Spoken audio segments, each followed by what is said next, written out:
সুপ্রিয় দর্শক, আমি মোর্শেদুল ইসলাম স্বাগত জানাচ্ছি সম্পাদকীয়তে। আমাদের আজকের বিষয়, কেন বারবার আক্রান্ত হয় আদিবাসীরা। আর এ নিয়ে আমাদের সাথে আলোচনার জন্য উপস্থিত রয়েছেন মেজর জেনারেল অবসরপ্রাপ্ত মোহাম্মদ আলী শিকদার, নিরাপত্তা বিশ্লেষক ও কলামিস্ট। রয়েছেন শামসুল হুদা, নির্বাহী পরিচালক ALRD, এবং অধ্যাপক ডক্টর সাদেকা হালিম, সাবেক তথ্য কমিশনার। প্রিয় দর্শক, আপনারাও ইচ্ছে করলে আমাদের সাথে সরাসরি এই আলোচনায় যোগ দিতে পারবেন। সেজন্য আমাদেরকে ফোন করতে হবে যেই নাম্বারগুলো টেলিভিশনের পর্দায় দেখা যাবে সেই নাম্বারে। এছাড়া আপনারা SMS পাঠিয়ে অথবা ফেসবুকের মাধ্যমেও আপনাদের মন্তব্য পাঠাতে পারেন। তা আমরা আলোচনা শুরুর আগে একটু দেখে নেব এই মুহূর্তের প্রধান শিরোনামগুলো। রাঙামাটির লংগদুতে হামলায় ঘর হারাদের দিন কাটছে স্থানীয় মন্দিরে, বাড়ি ফেরাতে কাজ করছে সেনাবাহিনী। আগুনের ঘটনায় গ্রেপ্তার আরও 12, রাজধানীতে নাগরিক সমাবেশ। প্রস্তাবিত বাজেটে কোনো সমস্যা থাকলে সংসদে আলোচনার মাধ্যমে সমাধান করা হবে, বললেন প্রধানমন্ত্রী।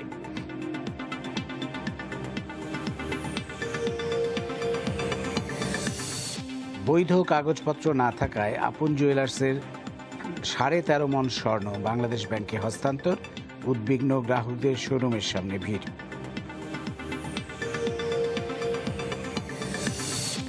গুলশানের বাড়ি ছাড়তে হচ্ছে বিএনপি নেতা ব্যারিস্টার মওদুদকে, রিভিউ খারিজ, আইনি লড়াই চালিয়ে যাওয়ার ঘোষণা।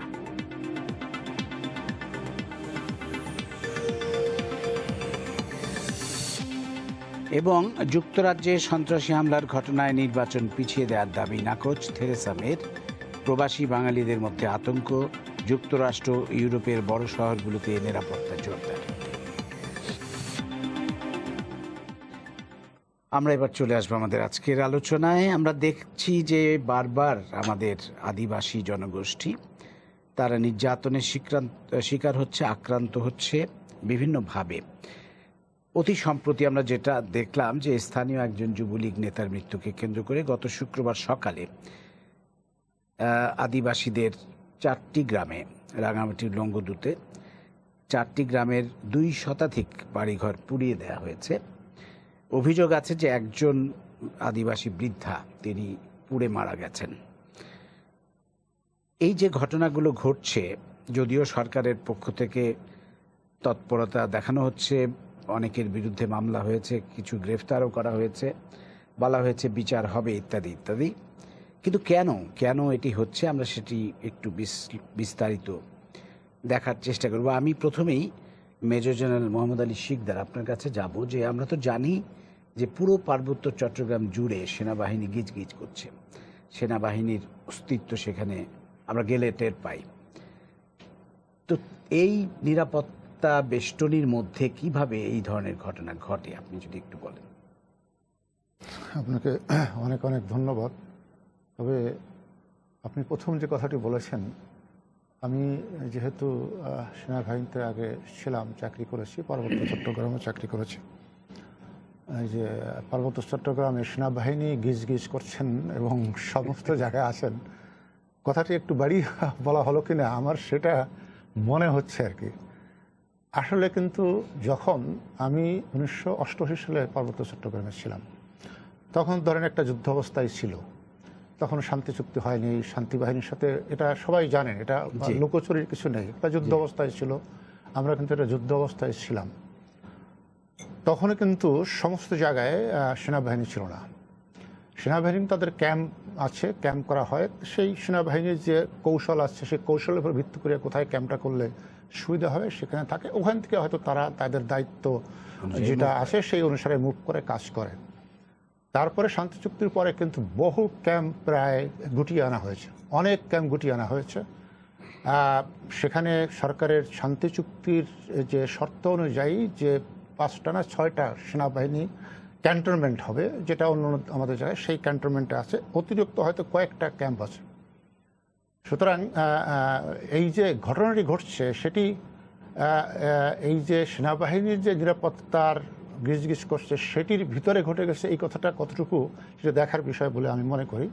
তবে আপনি যদি এখন দেখেন এই শান্তি চুক্তির পরে এখন প্রত্যেকটি এলাকায় কিন্তু সেনাবাহিনী আর আপনার আইন শৃঙ্খলা রক্ষা করার জনিত কাজে কিন্তু সেনাবাহিনী নিয়োজিত নাই।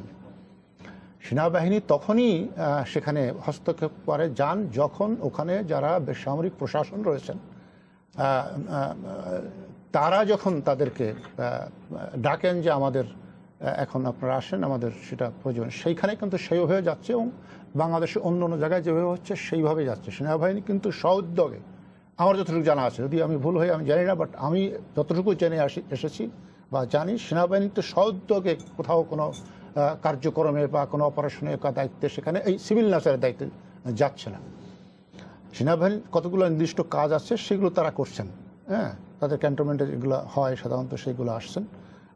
কিছু কিছু জায়গায় যেখানে ওদেরকে সুনির্দিষ্টভাবে কিন্তু প্রশাসন থেকে দায়িত্ব দেওয়া হয়েছে যে সেখানে নিরাপত্তা তারা নিশ্চিত করবেন।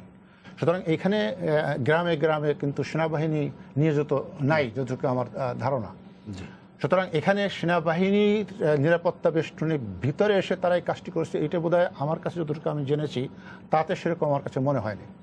ঘটনা ঘটেছে, এটি হলো সত্য, এবং যা ঘটেছে আমরা খবরে দেখেছি অত্যন্ত দুঃখজনক, বেদনাদায়ক এবং ন্যাক্কারজনক। এইরকম ঘটনা বাংলাদেশে আমরা কেউই প্রত্যাশা করি না। কিন্তু এই ঘটনা যেটা আপনি আপনার প্রারম্ভিক বক্তব্য বলেছেন, সেটিও বোধহয় আমাদের বেশি জোর দিয়ে দেখার কথা যে বারবার এই ধরনের ঘটনা কেন ঘটছে এবং এটার থেকে আমরা বের হতে পারি কি করে, সেটি বোধহয় আমাদের বেশি জোর দেওয়া দরকার। সুতরাং সেই জায়গায় যদি আমরা যাই তাহলে কিন্তু আমাদের সমস্যাগুলো আমাদের চিহ্নিত করা দরকার যে এখন বর্তমানে পার্বত্য চট্টগ্রামের সমস্যাটা কি। সেই সমস্যার মূল যে জায়গাটি আছে সেখানে পার্বত্য চট্টগ্রামে বহুমুখী স্বার্থান্বেষী গোষ্ঠীর উদ্ভব ঘটেছে, শান্তি চুক্তির পরেও ঘটেছে। আপনি জানেন যে শান্তি চুক্তির বিপক্ষে বড় একটি গোষ্ঠী, সশস্ত্র গোষ্ঠী দাঁড়িয়ে গেছে, ইউপিডিএফ যেটা তাদের নাম, তারা শান্তি চুক্তি বাস্তবায়িত হোক তারা সেটা চান না। তারপরে ওখানে বাঙালি পাহাড়ির একটা দ্বন্দ্ব আছে। এক শ্রেণীর বাঙালি যারা ওখানে গেছেন তারা এখন নানাভাবে ওখানে প্রতিষ্ঠিত, তারা রাজনৈতিক দলের সাথে জড়িয়ে গেছেন, সব দলের সাথে আছেন, এবং তারা কিন্তু সেখানে রাজনৈতিক হিসাব নিকাশ করে অনেক সময় অনেক কাজ করেন। সুতরাং আমরা যখন এই ধরনের ঘটনা দেখি তখন কিন্তু আমরা শুধুমাত্র নিরাপত্তার দৃষ্টিভঙ্গি থেকে যে যারা নিরাপত্তার দায়িত্বে ছিল তারা বোধহয় ব্যর্থ হয়ে গেল এবং সেই জন্য ঘটনা ঘটে গেল, সেটি দেখলে বোধহয় আমরা জিনিসটা সংকুচিত দৃষ্টিতে দেখা হবে। আমাদেরকে একটু এই জিনিসটা প্রসারিত দৃষ্টিতে দেখা দরকার।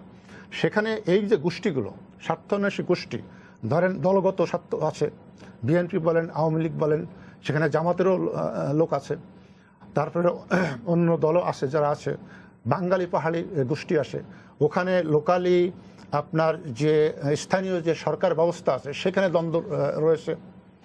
এই যে বহুমুখী দ্বন্দ্ব, তারা সেই দ্বন্দ্বের আমরা যদি পূর্ববর্তী ঘটনাগুলো দেখি, প্রত্যেকটি ঘটনায় কিন্তু আমরা দেখব যে এই দ্বন্দ্ব থেকে ঘটনার সৃষ্টি হয়েছে, তারপরে সেটির বিস্তৃতি ঘটেছে এবং পরে যা ঘটেছে সেটি দুঃখজনক। সেখানে আমরা যেটা প্রত্যাশা করি না সেটি ঘটেছে। সেটা হলো যে এই যে আমরা যেটা দেখলাম যে একজন যুবলীগ পরিচয় আমরা জেনেছি যে একজন যুবলীগের কর্মী, সে মোটরসাইকেলে গেল, তাকে আর খুঁজে পাওয়া গেল না, সে নিহত হয়ে গেছে। এখন সেই বিষয়টি ছিল প্রধান বিষয় যে একজন মানুষ সে গেল, সে ফিরে এলো না, বরঞ্চ সেটি কেন এই ঘটনাটি ঘটলো সেটি উদ্ঘাটন করার জন্য সেটা আপনার প্রশাসন বলেন, যারা ওখানে অন্যান্য সংস্থা আছেন তারা বলেন, তারা সোচ্চার হওয়া দরকার। সেই ঘটনাটা কিন্তু এখন চাপা পড়ে যাচ্ছে, সেটা কিন্তু সেই চাপা পড়েছে। সেই যে লোকটা নিহত হলো তারও কিন্তু স্ত্রী বিধবা হয়েছে, তার কিন্তু একটা ছেলে আছে, একে দেখেন সেই ঘটনা একেবারে চাপা পড়ে গেছে। সুতরাং এখানে কিন্তু আমাদের যেটা আমার মনে হয়েছে, এবং পূর্ববর্তী আমরা যখন ওখানে দায়িত্ব পালন করেছি তখন কিন্তু এরকম পরিস্থিতি ভিন্ন ছিল, তখন কিন্তু এরকম বহুমুখী গোষ্ঠী ছিল না। বাঙালি পাহাড়ির দ্বন্দ্ব থাকলেও কিন্তু সেটি মাথা ছাড়া দিয়ে উঠতে পারেনি, কারণ তখন সমস্ত কিছু সেনাবাহিনীর নিয়ন্ত্রণে ছিল। সেনাবাহিনী নিয়ন্ত্রণে থাকার কারণেই কিন্তু তখন এরকম বাঙালি হতে পারেনি। হ্যাঁ, ওখানে অনেক ঘটনা ঘটেছে, অপারেশন হয়েছে, সেখানে অনেক মিসহ্যাপ ঘটেছে, সেটা ভিন্ন আলোচনার বিষয়। সুতরাং এখানে কিন্তু সেনাবাহিনীর এই দায়িত্ব এখন নেই। সুতরাং এখানে এই গোষ্ঠীগত দ্বন্দ্বের বেঁধে যাচ্ছে, গোষ্ঠীগত দ্বন্দ্ব বেঁধের কারণেই সেখানে রাজনৈতিক বিষয়গুলো কিন্তু আমরা দেখেছি বিভিন্ন সময় এসে যায়, হ্যাঁ, দলগতভাবে। ধন্যবাদ। আমরা পরে আমরা সেনাবাহিনীর ভূমিকার কিছু প্রশংসাও করতে হবে। সেনাবাহিনী কিন্তু দ্রুত ঘটনাস্থলে গেছে এবং আমরা যেটা দেখেছি যে ইতিমধ্যেই পুনর্বাসনের কাজও শুরু করে দিয়েছে সেনাবাহিনী। সেই ভালো কাজগুলো সেনাবাহিনী করছে, এটি একটি ভালো ব্যাপার। কিন্তু যেটা আপনি বললেন অতীতে সেনাবাহিনী বাড়াবাড়িও করেছে, সেরকম ঘটনাও আছে। আমরা সুযোগ পেলে হয়তো সেটা নিয়েও কিছুটা আলোচনা করব। কিন্তু আমি এখন যাব শামসুল হুদা আপনার কাছে। পার্বত্য চট্টগ্রামে যে একটা বড় সমস্যা, মানে শান্তি চুক্তির অনেকগুলো ধারাই এখনো পর্যন্ত বাস্তবায়িত হয়নি, তার মধ্যে একটা বড় জিনিস হচ্ছে ভূমি বিরোধ। ভূমি বিরোধের যথাযথ নিষ্পত্তি এখনো হয়নি, এটা ঝুলে আছে দীর্ঘদিন ধরে। তো আপনি এই বিষয়টি নিয়ে যদি বলেন, এবং আমরা দেখি যে যখনই এই ধরনের ঘটনা ঘটে, একটি ঘটনার মানে উপলক্ষ করে স্বার্থান্বেষী মহল জড়িয়ে যায় এর মধ্যে, এবং মূল লক্ষ্যটা থাকে কিভাবে তাদেরকে উচ্ছেদ করবে ভূমি থেকে, আবারও উচ্ছেদ করে আবার তাদের আধিপত্য বিস্তার করবে। এবং বিভিন্ন প্রতিক্রিয়াশীল চক্র, সাম্প্রদায়িক চক্র, তারা তো আছেই, তাদেরকে উস্কানি দেওয়া হয় বা তাদেরকে আহ্বান করা হয়। এখন এই আহ্বানের ফাঁদে এবার পড়েছে কিন্তু যুবলীগ। যাই হোক, সেটি ভিন্ন কথা। আমি এই ভূমি বিরোধ নিয়ে যদি আপনি একটু কথা বলেন। আপনি ঠিকই বলেছেন, ধন্যবাদ। যে পার্বত্য সমস্যার আসলে কেন্দ্রবিন্দুতেই ভূমি বিরোধ। এটা আমি ব্যক্তিগতভাবে আমার অভিজ্ঞতা থেকে আমি এটা বিশ্বাস করি, এবং আপনিও সেই কথাটাই বলেছেন। এবং আমাদের বেশিরভাগ যারা পার্বত্য চট্টগ্রাম নিয়ে যারা গবেষণা করেন, আলোচনা করেন, বিশ্লেষণ করেন, তারাও মোটামুটি এই প্রশ্নে একমত। আর ওনার একটা কথা আমি খুব গুরুত্বের সাথে, জেনারেল শিকদার যেটা বললেন, একটা কথা আমি খুব গুরুত্বের সাথে আমি নিতে চাই। সেটা হচ্ছে যে এই পার্বত্য চট্টগ্রামের ঘটনাবলীকে নিছক নিরাপত্তার দৃষ্টিকোণ থেকে বিচার না করা। এখানে বহু স্বার্থ, এবং এই বহু স্বার্থ বহু বছর ধরে নানাভাবে এটা সৃষ্টি হয়েছে। সেটা মানে বিকাশ, মানে কিভাবে সেটাকে বাড়তে দেওয়া হয়েছে, এবং সেগুলোর সংঘাতের পরিণাম হচ্ছে এই ধরনের পরিস্থিতি, এবং সেটা প্রধানত ভূমিকে কেন্দ্র করে। যেমন ধরেন, এই সরকার একটা অত্যন্ত বড় মাপের মানে অর্জন পার্বত্য চট্টগ্রামকে ঘিরে। আমরা পেছনের দিকে যদি বেশি পেছনে না যাই, যে তার আগে যে একটা মানে অত্যন্ত সহিংস পরিস্থিতি দীর্ঘদিন ধরে বিরাজ করেছে, সেই অবস্থাটা থেকে উত্তরণের জন্য যে একটা ঐতিহাসিক যে শান্তি চুক্তি, পার্বত্য চট্টগ্রাম চুক্তি 1997 সালে যেটা হলো, এই চুক্তি এটা যেমন একটা বিরাট অর্জন, আবার এটা কিন্তু একটা বড় চ্যালেঞ্জও আমাদের সামনে আনলো। সেটা হচ্ছে এই চুক্তিটা স্বাক্ষরিত হওয়ার পরে এই চুক্তি অনুযায়ী যে পদক্ষেপগুলো ধাপে ধাপে নেওয়া এবং সেটা বাস্তবায়ন করা, সেই ক্ষেত্রে কিন্তু আমরা যদি পর্যালোচনা করি, আমরা দেখব যে 1997 সাল থেকে আজকে 2017 সাল পর্যন্ত যদি আসি, আমরা দেখব যে এক্ষেত্রে অনেক ব্যত্যয় ঘটেছে, এবং তার ফলে হয়েছে কি, অনেক নতুন নতুন সমস্যা তৈরি হয়েছে। এবং তার একটা বড় দিক হচ্ছে যে আমরা যে সমস্যাটা মানে বিশেষ করে জিয়াউর রহমান সাহেবের আমলে যে সমস্যাটার সূত্রপাত, অর্থাৎ বাইরে থেকে বহিরাগত লোকদেরকে নিয়ে আসা। বাঙালি কিন্তু ওখানে ছিল, তাদের সংখ্যা কম, এবং তারা কিন্তু স্বাভাবিকভাবেই পাহাড়িদের সঙ্গে তাদের একটা সহাবস্থান এবং তাদের সদ্ভাব এবং অত্যন্ত মানে যেভাবে সম্পর্ক হয়, আমাদের সারা বাংলাদেশে যে একটা বৈচিত্র্যে ভরপুর, বিভিন্ন ধরনের ডাইভার্সিটি, ধর্ম, বর্ণ, সংস্কৃতির আমরা সবাই মিলেমিশে থাকি, সেটা কিন্তু পাহাড়েও ছিল। কিন্তু শুরু হলো কিন্তু এটা ওই 70-এর দশকের শেষ দিক থেকে, যখন সেটলার বাঙালিদেরকে বাইরে থেকে এনে যাদের কোনো মানসিক প্রস্তুতি এবং যাদের কোনো মানে তাদেরকে একটা মানসিকভাবেই তৈরি করা হয়েছে যে তোমরা অন্যের জায়গা দখল করে এখানে বসবাস করবা, এরকম একটা মানে মাইন্ডসেট নিয়ে তারা আসলো। এবং তখন থেকেই কিন্তু এই বিরোধটা ক্রমাগত বাড়তে থাকলো। এবং এই বাড়াটাকে আমরা যদি চুক্তিটাকে, পার্বত্য চুক্তিটাকে যদি সঠিকভাবে বাস্তবায়ন করতে পারতাম প্রথম থেকেই, তাহলে কিন্তু এটা আর বাড়তে পারতো না, এটা বরং নিরসনের দিকে যেত। সেটা হয় নাই বিভিন্ন কারণে। পার্বত্য চুক্তির মধ্যে একটি ধারা কিন্তু আছে যে এই সেটেলারদের পর্যায়ক্রমে ফিরিয়ে আনা হবে এবং অন্য জায়গায় পুনর্বাসন করা হবে। এর পরের যে কাজগুলো, অনেকগুলো আইন কিন্তু এই সরকারের মানে আমলে অনেকগুলো আইন হয়েছে, অন্য সরকারও করেছে, এরশাদ সাহেবের আমলেও কিছু আইন হয়েছে, কিন্তু সেই আইনগুলোর সঙ্গে যদিও পার্বত্য চুক্তির অনেকগুলো আইনের অসঙ্গতি রয়ে গেছে, সেগুলো নিয়ে প্রশ্ন আছে, সেগুলো নিয়ে কিছু ক্ষোভও আছে মানে স্থানীয় যে জনগোষ্ঠীর মধ্যে, সেটা আর একটা দিক। কিন্তু সবথেকে বড় যে গুরুত্বপূর্ণ আইন যেটা ভূমি বিরোধ নিষ্পত্তি কমিশন আইন, এটাও কিন্তু 2001 সালে এটা হয়, কিন্তু সেটারও সমস্যাটা হলো যে শুরুতেই আইনটাকে এমনভাবে তৈরি করা হলো যে এটা বাস্তবায়নের ক্ষেত্রে অনেক রকমের সমস্যা তৈরি করলো। এবং এটা বাস্তবায়ন করতে মানে যে অথরিটি যাকে দেওয়া হলো, অর্থাৎ এই কমিশনের চেয়ারম্যান হিসেবে যাদেরকে নিয়োগ দেওয়া হলো, দুর্ভাগ্যক্রমে এ পর্যন্ত কোনো মানে চেয়ারম্যান সফল হন নাই। তার একটা বড় কারণ হচ্ছে আইনের ভেতরেই কিছু সমস্যা ছিল।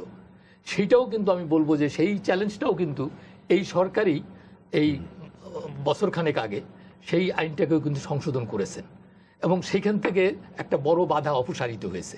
অতএব এই ক্রেডিটটা সরকারকে দিতে হবে। কিন্তু যেখানে মানে আমরা খুব দুঃখ পেয়েছি সেটা হচ্ছে যে এটাকে বাস্তবায়নের জন্য যে পদক্ষেপগুলো, সেইগুলো কিন্তু এরপরে আবার সেখানে কিন্তু আমরা এখনো পর্যন্ত দৃশ্যমান কোনো বড় পদক্ষেপ আমরা দেখছি না। মানে সেই ভূমি বিরোধ নিষ্পত্তি কমিশনকে তাকে যথাযথভাবে লোকবল দিয়ে, দক্ষ জনবল দিয়ে এবং আস্থাভাজন একটা প্রতিষ্ঠানে পরিণত করা, এবং ভূমি বিরোধগুলোকে নিরসনের জন্য যে ধাপে ধাপে যে উদ্যোগগুলো নেওয়া, সেইটা কিন্তু হচ্ছে না। এইটা একটা বড় সমস্যা। আর একটা সমস্যা হচ্ছে যে এখানে উনি বলেছেন যে মানে অনেকগুলো ক্যাম্প সরানো হয়েছে, কথাটা সত্য, কিন্তু আপনি যদি পার্বত্য চট্টগ্রামে আপনিও যান, আমরাও যাই, সবাই যাই, আমাদের সবারই অভিজ্ঞতা আছে, কিন্তু আমরা পার্বত্য চট্টগ্রামে ঢোকার পরেই আমরা কিন্তু সামরিক বাহিনীর উপস্থিতিটা কিন্তু সবাই আমরা বুঝতে পারি, টের পাই।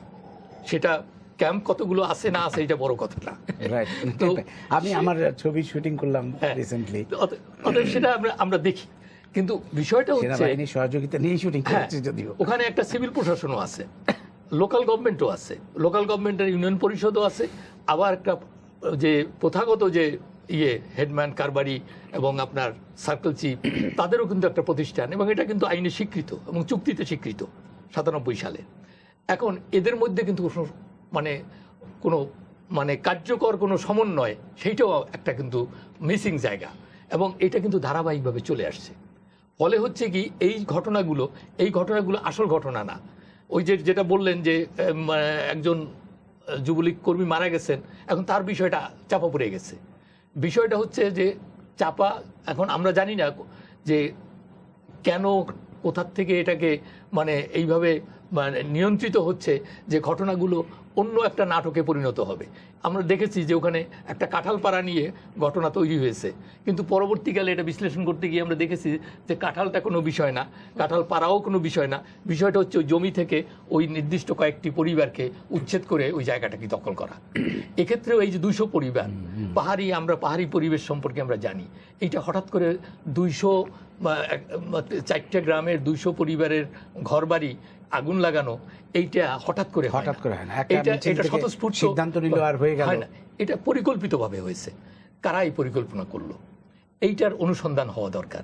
আর সবথেকে বড় কথা হচ্ছে যে যে যুবলীগ কর্মীর মৃত্যুকে কেন্দ্র করে যার লাশ পাওয়া গেছে, যার মৃত্যুকে কেন্দ্র করে এই ঘটনাগুলো ঘটানো হলো, তার সেইটাকে আইনের আওতায় নিয়ে সেটাকে ইনভেস্টিগেট করে, তদন্ত করে, সেইটা অনুসন্ধান করে দোষীকে খুঁজে বের না করে এই আগুন লাগানোর এই বুদ্ধিটা কারা দিল, এবং কারা এটাকে পৃষ্ঠপোষকতা করলো এবং কিভাবে ঘটলো, পুরো জিনিসটার তদন্ত হওয়া দরকার। তাহলেই আমরা উৎসে যেতে পারবো। এবং এইটার সঙ্গে ওই যে আমি বললাম যে ভূমি বিরোধ নিষ্পত্তি কমিশন যে কার্যকর হচ্ছে না, এর কোনো সম্পর্ক আছে কিনা, এবং এই যে সমন্বয়হীনতা এখানে কতটা দায়ী, এটার একটা সামগ্রিক চিত্র আসলে আমাদের সামনে আসা দরকার, জনগণের সামনে আসা দরকার, সরকারেরও জানা দরকার। কারণ আমরা দেখছি যে সরকারের রাজনৈতিক পর্যায়ে, শীর্ষ পর্যায়ে যে সিদ্ধান্তগুলো হচ্ছে, সেই সিদ্ধান্ত এবং ওখানে যে প্রশাসন এবং এই যে বাস্তবে ঘটনা, এর সঙ্গে যেন কোথায় যেন একটা অসঙ্গতি লক্ষ্য করছি। এই অসঙ্গতি নিয়ে তো আমরা চলতে পারবো না। ধন্যবাদ। আমি অধ্যাপক সাদিক আলিম আপনার কাছে যাব।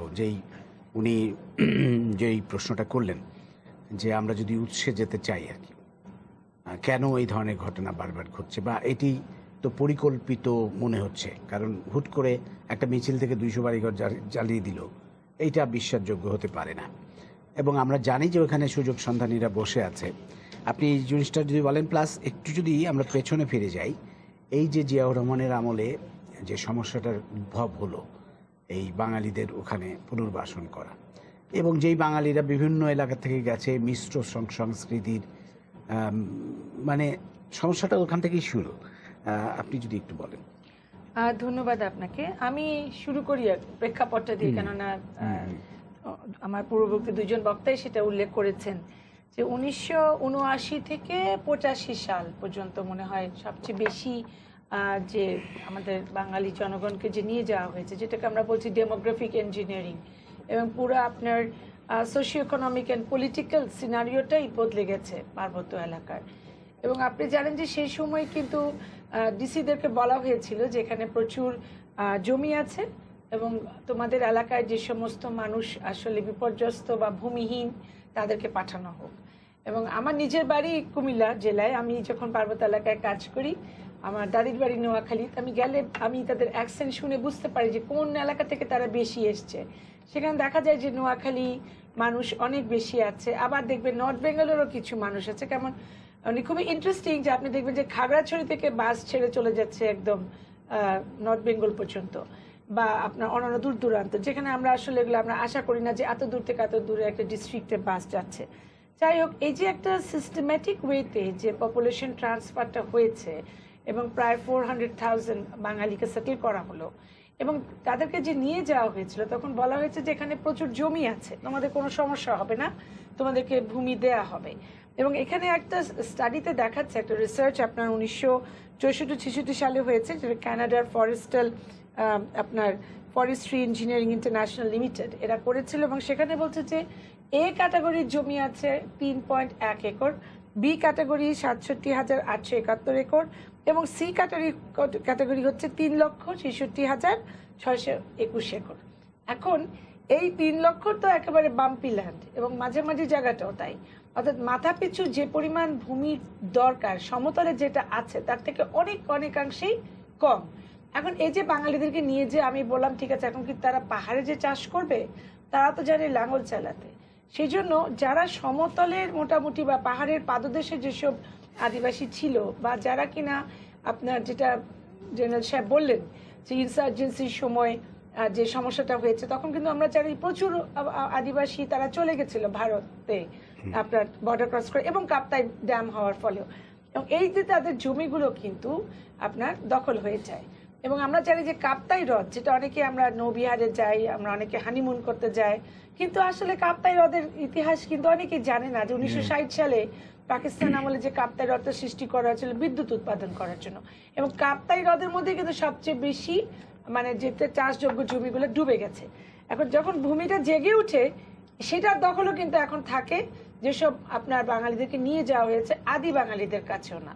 তো এই যে আপনার ছোট ছোট জায়গা থেকে আইনের পরিবর্তনের মাধ্যমে কি পরিমাণ জমি লিজ দিতে পারবে সেটারও পরিবর্তন আসছে, ডিসি ক্ষমতাটাও সেখানে বৃদ্ধি করা হয়েছে। অর্থাৎ 79 থেকে 85 এইটা জাতির জনক বঙ্গবন্ধুর হত্যার পরে এই যে আপনার এইটা পরিকল্পিতভাবে একটা সিদ্ধান্ত নিয়ে, এবং এরশাদ যেটাকে আরো বেশি তীব্রতা দিয়েছিল এটা রূপটিকে, এটা কিন্তু সমাজ বলেন, তাদের সংস্কৃতি, তাদের রাজনৈতিক চিত্র প্রেক্ষাপট বদলে দিয়েছে। এখন যে কারণে আমরা দেখছি যে ওখানে কিন্তু এখন বাঙালিরাই বেশি, আদিবাসীরা কিন্তু এখন অনেক বেশি কমে গেছে। আপনি যদি খাগড়াছড়িতে যান, অবশ্যই আপনি যান, দেখবেন যে ওখানে গেলে আমার কাছে মনেই হয় না যে ওটা আসলে আদিবাসীদের একটি জেলা শহর। তো এই জায়গাগুলো অনেক সমস্যার সৃষ্টি করছে। তাদের নিজস্ব যে অকুপেশন ছিল, যে কাজগুলো তারা করতো, জুম চাষের পরিমাণও কমে গেছে, কারণ এখন তারা এত বেশি ভিতর দিকে ঢুকতে হচ্ছে, অনেক দূরে যে তারা জুম চাষ করছে, এবং যে সময়টা তারা গ্যাপ মানে দিত, একটা পাহাড়কে ছেড়ে দিত, সেই গ্যাপটাও কমে গেছে। তা অর্থাৎ তাদের যে নিজস্ব তার জীবনযাপন স্বকীয়তা সেটা অনেকটাই কমে গেছে। কিন্তু ইতিবাচক পদক্ষেপগুলো হচ্ছে যে চুক্তিটা হয়েছে, যে চুক্তিটাকে আমরা বলছি শান্তি চুক্তি, শান্তিটা কিন্তু আসলে আমরা বলছি এটার জন্য মাননীয় প্রধানমন্ত্রী ইউনেস্কো শান্তি পুরস্কার পেয়েছেন। এবং আমার একটা কথা না বললেই চলে না, যে যেটা ভূমি কমিশনের কথা বলছে, যে এই উৎসগুলা কোথায়? ভূমি কমিশনের ভূমি বিরোধ নিষ্পত্তি আইনটি যখন হলো, বারবার প্রধান একজনকে আপনার নিয়োগ দেওয়া হচ্ছে, কিন্তু কার্যকর হয়নি। কার্যকর না হওয়ার একটা বড় আর একটা কারণ ছিল যে সমতলে যেভাবে ভূমি জরিপ করে আমরা বলি এটা খাস জমি, এটা এটা রেকর্ডকৃত বা এটা অ্যাকোয়ার্ড, সেই পদ্ধতিতে কিন্তু পার্বত্য এলাকায় চলবে না। কারণ পার্বত্য এলাকায় প্রথাগত আইনের ভিত্তিতে যে জমিটা আছে, যেটাকে আমরা মূলধারার লোকজন বলছি এটা খাস জমি, এইটা নিয়ে কিন্তু আসলে দ্বন্দ্বটা শুরু হয়ে যাচ্ছে। অর্থাৎ প্রথাগত জমির উপরে কিন্তু এই সমস্ত আদিবাসী জনগোষ্ঠীর কোনো রেকর্ড নাই। এবং আপনি এটা জানেন যে আন্তর্জাতিকভাবেও আপনি নিউজিল্যান্ডে দেখেন, আপনি অস্ট্রেলিয়া দেখেন, আপনি কানাডা দেখেন, আপনি ফিলিপিন্সে দেখেন, যেখানে আদিবাসী আছে সেখানে কারো কিন্তু রেকর্ড নাই। এখন এইটাকে যখন আমরা স্বীকৃতি দিচ্ছি না, তখন দ্বন্দ্ব শুরু হয়েছে। তখন মাননীয় প্রধানমন্ত্রী বলল যে ঠিক আছে, আমি সমতলের যেভাবে ভূমি জরিপ হয় সেটা পার্বত্য এলাকায় হবে না। যারা আমাকে বিশ্বাস করে অস্ত্র সমর্পণ করেছে তাদের উপর আমি এই অত্যাচার নির্যাতন চলতে দিব না। তারা তাদের মতো তাদের স্বকীয়তাটাকে রক্ষা করে, আমরা জানি যে আমরা ILO 107-ও আমরা অনুসমর্থন দিয়েছি, তাদের স্বকীয়তাটাকে রক্ষা করে আমরা সেভাবে ভূমি জরিপের জায়গায় যাব। কিন্তু এটা কিন্তু অত্যন্ত, আমি মনে করি সমস্যা আছে, এখানে অনেক জটিলতা আছে, যেটা বলছেন যে বিভিন্ন স্বার্থান্বেষী মহল এখানে ঢুকে গেছে।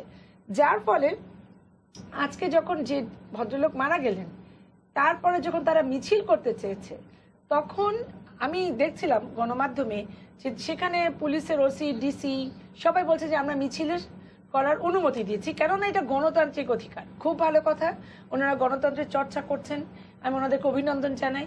তাহলে প্রথাগত জমির উপরে আদিবাসীদের থাকাটাও কিন্তু গণতান্ত্রিক অধিকার, তাদের নিরাপত্তা দেওয়ার মানে বিষয়টি কিন্তু আমাদের সংবিধানকেই বলে দিয়েছে যে রাষ্ট্র নিশ্চিন্ত করবে। তাহলে একজন 75 বছর বয়সী একজন বৃদ্ধা নারী, তিনি কিন্তু মানে জীবন্ত অবস্থায় যে উনি দগ্ধ হয়ে মারা গেছেন, এবং সেখানে আজকে দেখেন 250 বাড়ি আপনার পুড়ে গেছে, এবং বৃষ্টি হচ্ছে কিন্তু এখন ওই লংগদুতে, আমি আসার আগে এখানে শুনছিলাম সেই বৃষ্টির মধ্যে তারা আছেন। অর্থাৎ যেটা জেনারেল সাহেব বলছেন, আমি ওনাকে অভিনন্দন জানাই যে উনি এই ধরনের বক্তব্য দিলেন যে হ্যাঁ ওখানে অনেক ধরনের আতঙ্ক সৃষ্টি হয়, কিন্তু আপনি হয়তো রূপকর্তে বলেছেন যে গিজ গিজ করছে। আমি বলবো যে পার্বত্য এলাকা একটা মানে নিরাপত্তার চাদরে বেষ্টিত, তার মধ্যে কেমন করে এই ধরনের ঘটনা ঘটে। এবং এখানে কিন্তু ঘটনা আজকে যে নতুন হলো তা না, আমি জাস্ট একটু পিছনে যাব না, খুব 2016-তে আমরা দেখেছি যে গোবিন্দগঞ্জে কি হয়েছে, যেখানে র্যাব বিজিবি গেছে।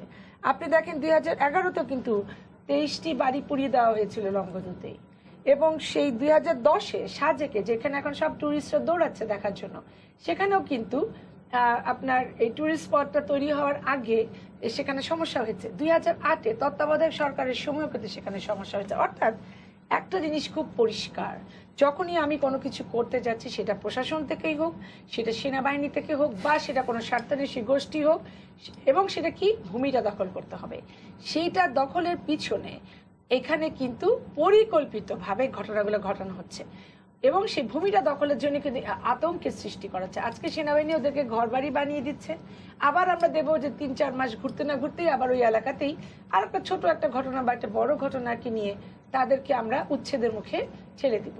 সেহেতু এই বিষয়টা আসলে এটা রাজনৈতিক বিষয়। আমি ওনাদের সাথে একমত যে রাজনৈতিকভাবেই কিন্তু আসলে আমি মনে করি যে এই বিষয়টি, যেমন চুক্তিটা একটা রাজনৈতিক ফসল আমাদের, যেখানে মাননীয় প্রধানমন্ত্রী সেদিন চন্দ্রিকা কুমারাতাঙ্গাকে বলেছেন যে উনি কোনো তৃতীয় পক্ষকে কিন্তু সেখানে ইনভলভ করা হয়নি চুক্তি যখন হয়েছে। তাহলে আমরা কিন্তু সেটা নিয়ে গৌরব করি, আমরা গর্বিত যে হ্যাঁ এটা তৃতীয় পক্ষ ছাড়াই হয়েছে। তাহলে আমরা কেন সেই সব মানে নিরীহ আদিবাসীদের উপরে এই জুলুম নির্যাতন চালাবো? ধন্যবাদ। আমাদের সাথে একজন দর্শক আছে, আমরা একটা ফোনটা নেই। প্রিয় দর্শক, আপনার পরিচয়টা দিয়ে ফোনটা করুন। জি জি, আমার নাম হচ্ছে রিপন বড়ুয়া, আমি চিটাং থেকে বলছি। আমার একটা কোয়েশ্চেন আছে, সেটা হচ্ছে আমরা যদি দেখি ভারত এবং পাকিস্তানে ওখানে সংখ্যালঘু মন্ত্রণালয় আছে, কিন্তু আমার দেশে ওইরকম কোনো মন্ত্রণালয় গঠন করা হয়নি। আর আরেকটা কোয়েশ্চেন, সেটা হচ্ছে আমরা দেখি আমাদের অনেক মানে 10-15 বছর আগে দেখি আমাদের রাজধানীর আশেপাশে কিন্তু অনেক আদিবাসী ছিল, কিন্তু এখন ইঙ্গিত ওরা রাঙ্গামাটি খানখাচুরি মানে যেতে যেতে এখন শেষ পর্যন্ত চলে আসছে। মানে বাংলাদেশ এখন এমন ভাবে যাচ্ছে, মানে ওরা এখন শেষ পর্যন্ত চলে যাচ্ছে। আমি যদি আগে দেখবেন রাঙ্গামাটি দুঃখের সাথে সাথে আদিবাসী দিয়ে দেখা যেত, কিন্তু এখন আর সেই পর্যায়ে নেই। যেতে এমন অবস্থা হয়ে গেছে একদম ওদের লাস্ট পর্যায়ে, মানে যেতে জুম চাষও করার প্রচুর হচ্ছেন। সেই জন্য সরকারকে যথেষ্ট পদক্ষেপ নেওয়া উচিত না? জি ধন্যবাদ। আমি সাদেক আলিম, আপনি কি বলবেন? আপনি একটু বলছিলেন যে এখন আর ওখানে গেলে বোঝা যায় না যে আমি একটা আদিবাসী এখন অধ্যুষিত তো জায়গায় ওনাদের এসেছি। বিবাহতেও আপনি দেখবেন যে পোলাও, কোরমা, রোস্ট এসব খাওয়ানো হয়। আদিবাসী খাবারও তারা খাচ্ছে না, কেননা আমাদের এই যে আমরা মানে ধর্মটাকে ওখানে অনেক বেশি নিয়ে গেছি। আর যেখানে আপনি দেখবেন যে আমি বিনয়ের সাথে বলতে চাই, শ্রদ্ধার সাথেই বলতে চাই যে যার যার ধর্ম সবাই পালন করবে, কিন্তু সেখানে একটা কম্পিটিশন কন্টেস্ট শুরু হয়ে যায়। ভোরবেলা উঠলে আপনি দেখবেন যে এদিক দিয়ে বৌদ্ধ বিহার থেকেও আওয়াজ আসতেছে অনেক জোরে জোরে, দিতে অনেকগুলো মুয়াজ্জিন একসাথে। তো এই জিনিসটা কেন? আগে তো এটা ছিল না। আমরা তো শান্তিপূর্ণভাবেই যে যার ধর্ম পালন করছি, অর্থাৎ আমরা সবাই আতঙ্কের মধ্যে আমাদের অবস্থানটাকে শক্ত রাখার জন্য আমরা একটা মানে প্রতিযোগিতায় নেমেছি, যার ফলে যিনি ফোন করেছেন আমাদের একজন ছোট ভাই, তার সাথে আমি একমত। তবে এটা আমাদের মনে রাখতে হবে যে একটা দেশকে যদি আমি হোমোজিনিয়াস ধরে ফেলি, সবাই একই কাপড় পরবো, একইভাবে হাঁটবো, একইভাবে খাবো, তাহলে তো সে দেশে কোনো বৈচিত্র্য নাই। ধর্মের যেমন বৈচিত্র্য থাকবে, বর্ণের থাকবে, জাতি গোষ্ঠীর থাকবে, তাহলে কিন্তু সেই দেশটি একটা শক্তিশালী রাষ্ট্র হিসাবে পরিচিত হবে। এবং গণতন্ত্রের চর্চা যদি দেখতে চাই, সবসময় বলা হয় যে গণতন্ত্র একটা দেশে ঠিক মতো চর্চা হচ্ছে কিনা, সে দেশের অন্যান্য ধর্মাবলম্বী বা ক্ষুদ্র যারা আছেন, অল্প সংখ্যক মানুষ যারা অন্যান্য ধর্মের, তারা কেমন আছেন, সেটাই কিন্তু একটা বড় সূচক আমি মনে করি। আরেকটি প্রশ্ন উনি করেছেন যে সংখ্যালঘু মন্ত্রণালয় আমাদের নেই, ভারতেরও আছে, তো এইটা করা যায় কিনা, বা এটা করলে তো অনেক আমার মনে হয় সমস্যা হয়তো আজকে যদি এরকম এটা আসলে হওয়া উচিত। আপনি দেখেন পার্বত্য চট্টগ্রামের অনেক মিনিস্ট্রি অফ সিটি অ্যাফেয়ার্স, এটা একটা চুক্তির ফসল, কিন্তু আপনার সমতলে তো তার চেয়ে বেশি আদিবাসী জনগোষ্ঠী আছে এবং তারা কিন্তু ছড়িয়ে ছিটিয়ে উত্তরবঙ্গে। তাহলে তাদের জন্য কিন্তু কিছু নাই, একটা স্পেশাল অ্যাফেয়ার্স ডিভিশন আছে শুধুমাত্র প্রধানমন্ত্রীর কার্যালয়ের মাধ্যমে এটা কাজ করে। সেই জন্য এই ধরনের একটা মিনিস্ট্রি যদি হয়, তাহলে সবার নিডটাই আমি মনে করি এখানে কোঅর্ডিনেট করা সম্ভব। জি, আমি জেনারেল শিকদার আপনার কাছে আবার আসবো। আপনি এই দুইজনের আলোচনার সূত্র ধরে আপনি যদি একটু বলেন, নিরাপত্তার বিষয়টা আমরা যদিও জানি যে এটা আসলে নিরাপত্তা বিষয়টা খুব মুখ্য না, অন্যান্য রাজনৈতিক এবং স্বার্থের দ্বন্দ্ব সেগুলো বেশি, কিন্তু একটা সময় কিন্তু আমরা দেখেছি যে আদিবাসীরা যখন তারা মানে যুদ্ধে লিপ্ত ছিল, হয়তো শান্তি চুক্তির আগে, তখন নিরীহ আদিবাসীদের উপরও অনেক অত্যাচার হয়েছে। মানে আমরা এটা মনে করে এখনো খুব কষ্ট পাই যে আমাদের নিজস্ব সেনাবাহিনী কিন্তু অনেক মানবাধিকার লঙ্ঘনের ঘটনা। আমরা যদি সেই কল্পনা চাকমার কথা মনে করি, কল্পনা চাকমা অপহরণ হলো এবং বলা হয়ে থাকে যে একজন জুনিয়র আর্মি অফিসার তাকে অপহরণ করেছে। এটা অনেক রকম প্রত্যক্ষদর্শীর বয়ান থেকে পাওয়া যায়, কিন্তু সেইটার কোনো বিচার এখন পর্যন্ত হলো না। আপনি এই বিষয়গুলো নিয়ে যদি একটু বলেন। দেখেন, সেইটি যে অধ্যায়টা, সেই অধ্যায়টার সমাপ্তি ঘটেছে শান্তি চুক্তির মাধ্যমে। সেটি একটা দুঃখজনক এবং একটা ভ্রাতৃঘাতী, আমি বলবো যে তারা যেখানে আপনি তাদেরকে যেভাবেই তাদের পরিচয়টা তুলে ধরেন, ক্ষুদ্র নৃগোষ্ঠী বলেন, আদিবাসী বলেন, যাই বলেন, তারা কিন্তু এই দেশের নাগরিক, তারা কিন্তু সম অধিকার। তাহলে আমরা এই যে বাঙালি পাহাড়ি এই ধরনের একটা ভ্রাতৃঘাতী একটা সংঘর্ষে তখন লিপ্ত হয়েছিল, এবং সেই সংঘর্ষে লিপ্ত হওয়ার পরে যে ঘটনাগুলি ঘটেছে, সেটা কিন্তু প্রত্যেকটি ঘটনা কিন্তু আপনি ওইভাবে আমরা যদি এখানে বসে একটা ঢালাও মন্তব্য করে দিই, তাহলে কিন্তু সেটা বোধহয় ঠিক হবে না। প্রত্যেকটি ঘটনার কিন্তু আলাদা আলাদা একটা বৈশিষ্ট্য আছে এবং কেন ঘটেছে এবং সেখানে কতটুকু অতিরিক্ত হয়েছে সেটাও কিন্তু আমাদের যেটি হয়েছে, তখন প্রত্যেকটা ঘটনা তদন্ত হয়েছে, তদন্ত হওয়ার পরে কতটুকু অতিরিক্ত হয়েছে এবং তার জন্য কিন্তু যারা অতিরিক্ত করেছে তাদেরও কিন্তু আইনের আওতায় এনে, সেনাবাহিনীর লোক যদি করে থাকে, সেনাবাহিনীর লোক যে কিন্তু সেনাবাহিনীর যে আইন আছে সেই আইনের কিন্তু আওতায় এনে সেটা যথাযথ আইনের আওতায় যতটুকু করা দরকার কিন্তু করা হয়েছে। বিষয়টা হলো যে সেটি তো হওয়া উচিত ছিল না, কিন্তু যখন এরকম একটা যুদ্ধ পরিস্থিতির সৃষ্টি হয়ে যায়, তখন কিন্তু যেটা আপনিও বলছিলেন, আমিও বলছিলাম, যে সেনাবাহিনী আপনার উপজেলা পর্যন্ত আপনার ডিপ্লয়মেন্ট ছিল, ক্যাম্প ছিল, তখন কিন্তু সেনাবাহিনীর অফিসাররা ওখানে ছিল, অনেক ইয়ং অফিসার ছিল। তাদের এই যে একটা যুদ্ধ পরিস্থিতি, সেটা কিভাবে মোকাবেলা করা হবে সেটা কিন্তু পরিষ্কার গাইডলাইন ছিল, পরিষ্কার নির্দেশনা ছিল, নীতিমালা ছিল। ডেফিনেটলি সবাই হয়তো আমরা একমত, এবং এটা আমি নিজে যেহেতু ওখানে অপারেশন করেছি, সেখানে কিন্তু এই সরকারের পক্ষ থেকে বা রাষ্ট্রের পক্ষ থেকে কখনো এই ধরনের বাড়াবাড়ি করার কোনো লাইসেন্স কাউকেই দেওয়া হয়নি, কাউকেই দেওয়া হয়নি। আমি ওখানে দেখেছি। আমি যদি আমার ক্যাম্পের কথা বলি, আমি একটি বছর একেবারে নির্জন ক্যাম্পে ছিলাম। সেখানে হেলিকপ্টার ছাড়া কোনো যোগাযোগই ছিল না। আমরা খেতাম শুধু ওই আপনার ওই যে শুকনা ওই যে আমাদের কুমড়া আর হলো ডাল আর হলো চাল, আর কোনো খাবার সেখানে আমরা পেতাম না।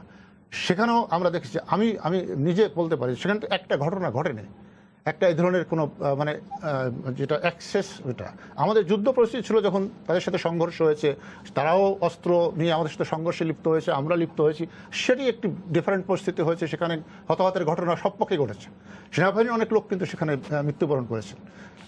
সুতরাং এই যে হতাহতের ঘটনা, ব্যক্তিঘাতী দ্বন্দ্বটা, সেটা তো প্রত্যাশিত ছিল না। কিন্তু একটি বিষয় কিন্তু আমাদের এখানে একটু বৃহত্তর দৃষ্টিতে দেখার দরকার বলে আমি মনে করি। দেখেন, এই যে যেটি আলোচনা এলো যে 1976 সালে জিয়াউর রহমান ক্ষমতা এলেন, তিনি পরিকল্পিতভাবে মানুষকে উদ্বুদ্ধ করে বা যেভাবে হোক সরকারি নির্দেশনায় মানে এই নিয়ে গেলেন। কেন নিয়ে গেলেন? আজ পর্যন্ত কি বাংলাদেশে কেউ রিসার্চ করে বের করেছেন যে উনি এই সিদ্ধান্তটা কেন নিলেন? এখন যদি আমরা ঘটনার সাথে ঘটনার সংযোগ ঘটাই, তাহলে কিন্তু অনেক কিছু চলে আসে। কীভাবে চলে আসে দেখেন, যখন এই সংঘর্ষটা এখানে হলো এবং ওখানে এই শান্তি বাহিনী তো তারা আশ্রয় নিল প্রতিবেশী দেশে, তারপর তারা এখানে প্রশিক্ষণ নিয়ে তারা এসে আর্মির সাথে সংঘর্ষে লিপ্ত হলো।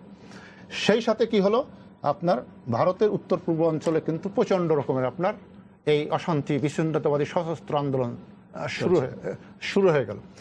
যদিও দুটি রাষ্ট্র, এটার সাথে কিন্তু একটি সম্পর্ক আছে, আপনারা সবাই জানেন যে এটি সবাই জানেন যে ভারতের ওই যে বিচ্ছিন্নতাবাদী সশস্ত্র গোষ্ঠী, তারা পার্বত্য চট্টগ্রামে এসে ক্যাম্প করে তারা এখানে থাকতো।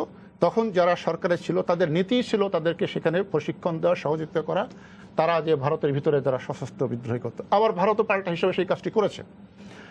এখন আপনি যদি দেখেন কারা করেছে, কেন, কাদের উদ্দেশ্যে, এই উদ্দেশ্যটা কাদের উদ্দেশ্যে সফল হলো আপনি বৃহত্তর দৃষ্টিতে দেখেন। এটি পাকিস্তান সেই 60 সালে 60-এর দশকের শুরু থেকে এই পার্বত্য চট্টগ্রামে তাদের এটি ব্যবহার করে তারা এই ভারতের উত্তর পূর্ব অঞ্চলে এই সশস্ত্র সংগ্রামটি শুরু করেছিল। বঙ্গবন্ধু যখন ক্ষমতায় এলেন, আপনি সবাই জানেন 73 সাল পর্যন্ত কিন্তু এটা একেবারে রাইট ডাউন হয়েছে। কোনো রকম কোনো ক্যাম্প ছিল না, সমস্ত ক্যাম্প ডাউন করে দেওয়া হয়েছিল, কোনো কিছু ব্যবস্থা ছিল না। তারপরে এটি হলো। সুতরাং এটি কিন্তু একটা বৃহত্তর আন্তর্জাতিক চক্রান্তের একটা রাজনৈতিক গেম এখানে কাজ করেছে বলে আমাদের এই সংযোগ যদি হয় দেখা যায়। কারণ এটি যদি হবে, তাহলে ওই ভারতের থেকে লোক যারা আসছে তাদেরকে আশ্রয় দেওয়া হচ্ছে, তারা যে ওখানে সশস্ত্র সংঘর্ষ করে তারা এটা করাচ্ছে। সুতরাং সেই জায়গাটা যখন আমাদের কিন্তু সেই যে লিগেসির যে জায়গা, তার থেকে আমরা বের হতে পেরেছি।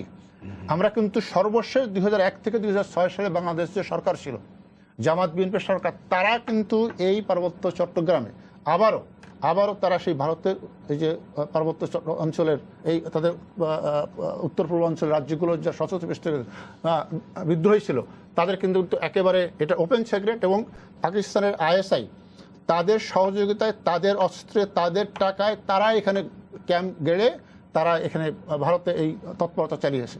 তারপরে কি হলো, আপনার এই যে আপনার শান্তি চুক্তির কথা বললেন, শান্তি চুক্তি 97 হলো, তারপরে তো শান্তি চুক্তির কোনো অগ্রগতি হয়নি। 2001 সালে 2006 সাল পর্যন্ত শান্তি চুক্তির কোনো কাজ হয়নি, বরঞ্চ এই সমস্ত ঘটনা ঘটিয়ে শান্তি চুক্তি যাতে বাস্তবায়ন না হয় তার জন্য তো বাধাগ্রস্ত করা হয়েছে। এবং এই ঘটনাগুলো যদি না ঘটতো তাহলে কিন্তু শান্তি চুক্তি বাধাগ্রস্ত হতো না। সুতরাং সেই খেলাটা, এই যে খেলাটা, এখন কিন্তু সেই খেলাটা শেষ হয়নি। এবং এই খেলাতে যারা জড়িত তারাই পিছন থেকে বৃহত্তর কোনো ষড়যন্ত্রের অংশ হিসাবে এই পার্বত্য চট্টগ্রামে শান্তি চুক্তি বিরোধী গোষ্ঠী সৃষ্টি করেছে। তারাই এখানে বহুমুখী গোষ্ঠী, আজকে 57 গোষ্ঠী সৃষ্টি হচ্ছে। এবং এইখানে আপনি গ্রাউন্ড লেভেলে যেগুলো আপনি দেখছেন, এইগুলো হলো গ্রাউন্ড লেভেলে তাদের ঘটনাটি ঘটে গেছে। এই ঘটনা ঘটার পরে, যেটা আমরা প্রথমেই আলোচনা করলাম, ঘটনা ঘটার পরে কেন তাহলে আগুন দেওয়া হবে? আগুন দেওয়া তো কোনো সলিউশন না, কোনো সমাধান না। আগুন দেওয়া হলো কেন? সুপরিকল্পিত কথা ভাই বলেছেন, অবশ্যই সুপরিকল্পিত। এই সুপরিকল্পিত পিছনে কারা ছিল, এইগুলো যদি আমরা বের না করি, আমরা না করতে পারি, তাহলে কিন্তু এই সমস্যার সমাধান হবে না। এখানে আন্তর্জাতিক চক্রান্ত জড়িত আমি মনে করি। এবং বাংলাদেশকে যারা অস্থিতিশীল করতে চায়, যারা এই শান্তি চুক্তিটাকে ব্যাহত করতে চায়, বানচাল করতে চায়, তাদের ষড়যন্ত্র এখানে জড়িত আছে। ধন্যবাদ। আমাদের সাথে আরেকজন দর্শক আছে ফোনে, আমরা একটু ফোনটা নেব। প্রিয় দর্শক, আপনার পরিচয়টা দিয়ে প্রশ্নটা করুন। আসসালামু আলাইকুম। ওয়ালাইকুম আসসালাম। মোহাম্মদ জাহাঙ্গীর আলম, আমি খাগড়াছড়ি থেকে বলতেছি। আমি পার্বত্য বাঙালি ছাত্র পরিষদের পৌর সভাপতি। আমার আজকের প্রশ্ন, এই যে একটা এই যুবলীগ কর্মী নিহত হয়েছেন, এটা যদি আমরা পূর্বের ঘটনা দেখতে যাই, তার কাছ থেকে বিপুল অঙ্কের চাঁদা দাবি করা হয়েছিল। চাঁদা এক পর্যায়ে চাঁদা না দেওয়ার কারণে তাকে হত্যা করা হয়েছে। এই হত্যাকাণ্ডের বিষয়ে যখন হত্যা করা হয়, তারপরে আমরা এলাকার সাথে সংঘর্ষ হয়ে এক পর্যায়ে এটা পাহাড়ি বাঙালি চলে যায়। কিন্তু অ্যাকচুয়ালি ঘটনা হচ্ছে যে আপনার ইউপিডিএফ নামক যে সন্ত্রাসী একটা গোষ্ঠী আছে, তাকে প্রত্যেকটা বাঙালি বাজার করলে তাকে চাঁদা দিতে হয়। একটা গরু, একটা ছাগল এবং কি একটা কলা পর্যন্ত কিনলে বাঙালি তাদেরকে চাঁদা দিতে হয়। এবং কি উপজাতি আমাদের যে পাহাড়ি বাইরে আছে তাদেরকেও পর্যন্ত চাঁদা দিতে হয়। আমরা এই চাঁদা না দেওয়ার কারণে যে আমরা দাবি করি, তখন আমাদের সাথে স্থানীয় বাঙালির সাথে সংঘর্ষ বেড়ে যায়। আমি আজকের এই প্রশ্ন যে এই চাঁদাবাজি কি সরকার বন্ধ করতে পারবে কিনা। আর আরেকটি বিষয়ে প্রশ্ন হচ্ছে, এই জমি বিরোধ এই নিষ্পত্তি কমিশন যে আইন করলো, এই খাগড়াছড়ি বা হিল ট্যাক্সের জায়গাটা কি আদৌ কি বাংলাদেশের ভিতরে? আর যদি বাংলাদেশের ভিতরে হয়ে থাকে, তাহলে হিল ট্যাক্সে বাহির থেকে আমার এই বাঙালি ভাইরা বা বাহির থেকে ইয়ারা এসে কেন খাগড়াছড়িতে বা হিল ট্যাক্সের জায়গা নিতে পারবে না? এটা হচ্ছে আমার দ্বিতীয় প্রশ্ন। ধন্যবাদ। অধ্যাপক সাদেক আলিম, আপনি বলবেন? হ্যাঁ, প্রথম প্রশ্ন ছিল চাঁদাবাজির উপরে। অবশ্যই ওনাকে আমি ধন্যবাদ জানাচ্ছি, উনি নিজেও মনে হয় পলিটিক্যালি ইনভলভ। চাঁদাবাজির বিষয়টা হচ্ছে যে চাঁদাবাজি সারা বাংলাদেশেই চলছে। তবে এখানে যেটা পার্বত্য এলাকায় যে এখন দেখেন, সেখানে জনসংহতি সমিতি আছে, সেখানে ইউনাইটেড পিপলস ডেমোক্রেটিক ফ্রন্ট যেটা ইউপিডিএফ আছে, সেখানে বাঙালিদেরও কিন্তু আমরা বাঙালি মুসলিম ভাইরাও ওনারা মিলেও কিন্তু আমরা রাজনৈতিকভাবে বিভিন্ন দল বিভিন্ন ব্যানারে আমরা আছি। সেহেতু চাঁদাবাজিটার যে প্রাতিষ্ঠানিকরণ হয়েছে এটা অস্বীকার করা যাবে না, এটা ঠিক উনি বলেছেন। এবং সেটা বন্ধের উদ্যোগটা আমার মনে হয় যে একদম কেন্দ্রীয়ভাবে সেটা নেওয়া খুব কঠিন। অবশ্যই তারা নেবেন, কিন্তু তারা যেহেতু স্থানীয় পর্যায়ে আছেন, সেখানে তারা যখন ডায়ালগ করেন, সবাই বসেন, একটা আমি শিওর আমি জানি যে ডিসি অফিসের নিয়মিত বৈঠক হয়, সেসব বৈঠকে এসব আলোচনা করা প্রয়োজন। আর যে জিনিসটা উনি বলেছেন ভূমির প্রশ্নটি, এটা একেবারেই এই প্রশ্নটি সবসময় আসে। আমি ফিলিপিন্সের কথা বলি, যেখানে শামসুল হুদা ভাই এবং আমরা একসাথে গিয়েছিলাম, যেখানে এখন যিনি দুজন মন্ত্রী, তখন মন্ত্রী ছিলেন না আমাদের মেনন ভাই, ইনু ভাই। ফিলিপিন্সে প্রথাগত আইনের ভিত্তিতে যে জমিগুলো আছে আদিবাসীদের, যেটা আমরা একটা তর্ক করি যে কে আগে আসছে, বাঙালিরা আগে আসছে না আদিবাসী আসছে, সেটা তো তর্কের বিষয় না। যারা আছে বংশ পরম্পরায়, সেটাই হচ্ছে বিষয়টি। এখন এই জমিগুলো তো তারা রেকর্ড করেনি। এবং ফিলিপিন্সে আমরা দেখেছি যে একজন পার্লামেন্টারিয়ান, উনি তার পুরো জীবনটা উৎসর্গ করেছেন তাদের জন্য একটি বিল উত্থাপন করে সেটা উনি পাশও করিয়েছেন। এবং সেখানে সমুদ্রের মধ্যেও আমরা দেখলাম যে আদিবাসীদের মালিকানা দেওয়া হয়েছে। কিন্তু তারা কিভাবে তারা সেটাকে রক্ষণ করবে, কিভাবে তারা ব্যবহার করবে, সবকিছু সেখানে তাদেরকে সেই পদ্ধতি সম্পর্কে তাদেরকে সচেতন করা হচ্ছে। তো সেখানে এই পার্বত্য এলাকায় অবশ্যই আমরা যেতে পারি, কিন্তু আমি তো জমি কেনার সেই প্রথাগত জমি কেনার আমার কোনো অধিকার নেই। এবং যে জমিটা আমরা দখল করে ফেলেছি, সেটার এখন যে স্থানান্তর করা, হস্তান্তর করা, যে কিনা আসল মালিক, প্রকৃত মালিক, এখানেই কিন্তু জটিলতা। সেহেতু এটা এত কঠিন কাজ এবং এটাকে সচেতনতাটা অবশ্যই বৃদ্ধি করতে হবে। এবং যখন চুক্তি হয়, যেটা আপনি শুরুতেই বলেছিলেন, ইউরোপিয়ান ইউনিয়নই কিন্তু বলেছিল যে আমরা ক্ষতিপূরণ দিব, এই সমস্ত যারা গেছেন, যারা আদি বাঙালি তারা থাকুক, যাদেরকে নিয়ে যাওয়া হয়েছে তাদেরকে আমরা যে জেলা থেকে নিয়ে আসা হয়েছে তাদেরকে ফেরত পাঠানো হোক। আমরা এটাও শুনি যে তারা মাঝে মাঝে বাসে উঠেও পড়েন, কিন্তু সেখানে সেনাবাহিনী তাদেরকে নামিয়ে দেন। যদিও শিকদার সাহেব যেটা বলছেন, আমি ওনার সাথে একমত, সেনাবাহিনীর ভূমিকা আমি নিচু করে দেখব না।